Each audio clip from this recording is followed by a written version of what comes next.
Voilà. D'abord, je voudrais vous dire bonsoir. Et puis, en ce jour aujourd'hui de cette grande fête, l'Annonciation, c'est un jour, c'est vrai, où que la Vierge Marie a dit oui, qu'elle nous a sauvés. Mais quand on voit qu'est-ce qui se passe aujourd'hui, avec on n'arrête pas de parler de ce Covid-19, ce virus, on n'attend que ça.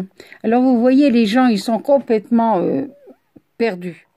Alors vous avez des gens qui vous qui vous parlent des autres religions, que c'est pas bon, tout ça.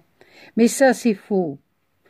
Notre maman du ciel, elle demande de s'aimer les uns les autres. Alors écoutez bien, moi je peux vous dire, moi dans ma vie, je me suis retrouvée chez moi, on était autour d'une table, j'avais chez moi des catholiques, des protestants et des musulmans. Je vais vous dire une chose, on a passé une journée magnifique. Et qu'est-ce qui était beau, c'est qu'après j'ai dit au Seigneur merci. Vous savez qu'est-ce qu'on a fait? On a tous prié, je vous salue Marie, ensemble. Et on s'est tous retrouvés à la messe. Et vous savez, c'était vraiment, on était unis. Il n'y avait pas de problème entre la religion parce qu'on était main dans la main. Alors que aujourd'hui, les gens, c'est différent. Ils ont une haine entre eux. Alors vous avez des gens qui vont vous dire, vous savez, il faut faire des exorcismes. Alors ils disent à n'importe qui, toi tu pries, tu fais un exorcisme. Mais ils ne savent pas que pour faire un exorcisme, il faut avoir l'autorisation de l'évêque. Il n'y a que l'évêque qui peut désigner un prêtre pour faire l'exorcisme. Il faut bien être d'accord. Parce que si vous faites un exorcisme à quelqu'un et que vous n'avez pas l'autorisation de le faire, que c'est interdit, qu'est-ce que vous faites? Vous faites rentrer le malin dans la personne au lieu de le faire sortir. Hein? Et quelquefois, cette personne qui fait cet exorcisme, qui n'est pas autorisée de le faire, quelquefois, elle est encore plus atteinte que les autres. C'est ça qu'il faut bien voir les choses. Alors, vous voyez, on ne demande pas grand-chose. La Vierge Marie ne nous demande pas grand-chose. Le Seigneur non plus. Il nous demande de retourner vers lui avec amour. Regardez toutes les provocations que le monde fait aujourd'hui. Bon. Maintenant, on fait le clonage, que ce soit aussi bien avec un être humain, que ce soit avec des animaux. Mais il n'y a que Dieu qui a le droit de donner la vie. Ça vient de Dieu. C'est provoquer le bon Dieu. Les mariages entre homosexuels et entre les lesbiennes, excusez-moi, ça vient pas de Dieu. Tout qu'est-ce qu'on fait voir à des enfants, quand on voit tout qu'est-ce qui se passe actuellement, mais c'est vraiment l'horreur. On a été averti de cette catastrophe qu'on aurait eue une fois, mais personne ne retourne vers Dieu. Bien sûr, il y a d'autres personnes qui allent me dire, oui, c'est pas le monde entier, c'est sûr. Il y a encore des bonnes personnes sur cette terre.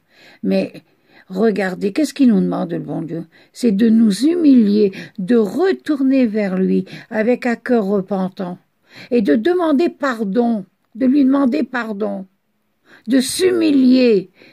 Et bien entendu, qu'est-ce qu'il nous demande? C'est de repartir vers les sacrements.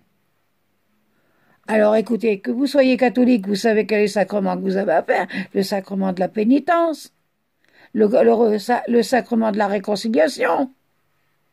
Les protestants, ils ont aussi leur méthode à eux, dans leur religion. Hein? Il n'y a pas que des bons catholiques, il y en a aussi des mauvais.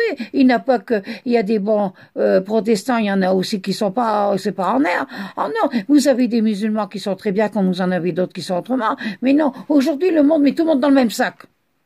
Mais non, il faut savoir faire le discernement et ne pas condamner son voisin, de prier pour lui, de demander pardon et de retourner vers Dieu.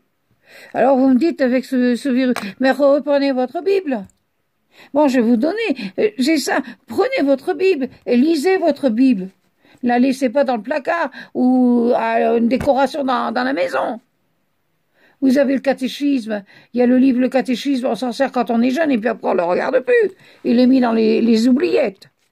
Alors, relisez le Posme 91, et là vous lisez le 13 et le 14, vous allez comprendre. Lisez le Saint-Évangile de Saint-Jean, le 3, et vous lisez le 16. Et lisez Ésaïe, le 53. Et là, vous lisez le 4 et le 5, et vous allez comprendre que on est déjà prévenu de tout ce qui nous arrive. C'est pourtant pas difficile à comprendre. Alors ne jugez pas. Et vous ne pouvez pas dire à tout le monde, fais ceci, fais cela. Vous savez, qu'est-ce qu'il faut faire? Prenez votre chapelet.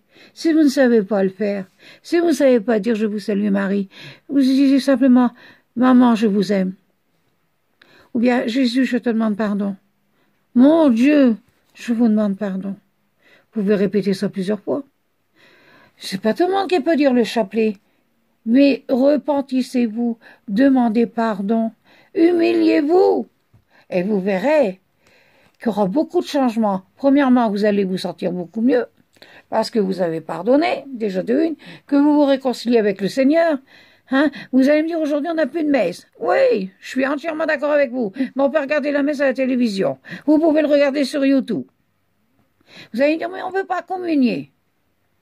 Les messes, ils sont interdits. Vous pouvez très bien prendre la communion spirituelle et demander à Jésus qui vienne dans votre cœur. C'est exactement la même chose. Vous allez me dire, oui, mais on ne peut pas se confesser. Ah, il n'y a plus. Mais si vous pouvez vous confesser en temps de guerre, où que vous soyez, il n'y a pas toujours après à côté de vous. Ah, qu'est-ce que vous demandez? Vous demandez bien pardon au Seigneur. Mon Dieu, je te demande pardon.